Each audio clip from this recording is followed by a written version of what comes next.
তোর শাউরির মাথায় মনে একটু সিট আছে বউ। আর ৬ ষষ্ঠী বললুম এ ঘরে আটন পেতে ষষ্ঠী মায়ের পুজো দিই, তা কেমন খেঁকিয়ে উঠলো আমারে। আমারও তাই মনে হয় জানো তো তাই মা, সারাদিন ওপরের ঘরে একা একা থাকেন। আমি অন্তঃসত্ত্বা হওয়ার পর থেকে আমাকে দোতলায় উঠতে বারণ করেছেন কেন কে জানে। বিয়ে হয়ে আসার পরেই 1 বছরের মধ্যে একটি বারও আমি দোতলায় ওনার ঠাকুর ঘরে কখনো যাইনি। সব সময় দরজা বন্ধ করে পুজো করেন, কখনো আমাকে ঢুকতে দেননি।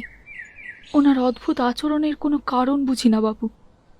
আমার স্বামীকে জিজ্ঞেস করেছিলাম এ ব্যাপারে, উনি তো ফোঁ দিয়ে উড়িয়ে দিলেন, পাত্তাই দিলেন না। শুধু কি তাই, 3 দিন আগে ভর সন্ধ্যাবেলায় এই ঘর থেকে বেরোতে গিয়ে দেখি তো শাউরি খুব ভারী কিছু একটা কোলে করে আঁচলের তলে লুকিয়ে নামছে। আমারে দেখে কেমন জানি থতমতো খেয়ে গেল রে, যেন ভূত দেখছেন।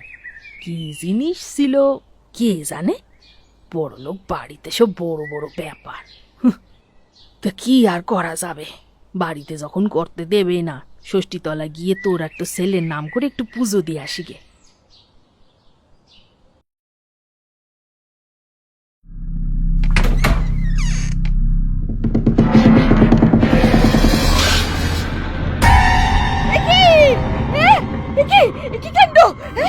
দিন আগে যে মূর্তি আমি নিজের হাতে নদীতে ভাসিয়ে দিয়ে এলুম, সেই মূর্তি কি করে আবার সিংহাসনে ফিরে এলো? চোখের পড়ছিটা কোথায়? কি ওটা চিচ্ছি কাণ্ড! আমার মাথা ঘুরছে, আমার পায়ের তলা থেকে মাটি। মায়ের গলা মনে হলো না? দাইমাও তো ঘরে নেই, খোকা তো ঘুমোচ্ছে। আমি একবার গিয়ে দেখবো।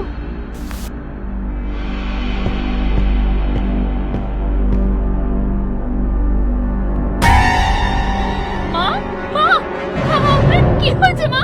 কি হয়েছে?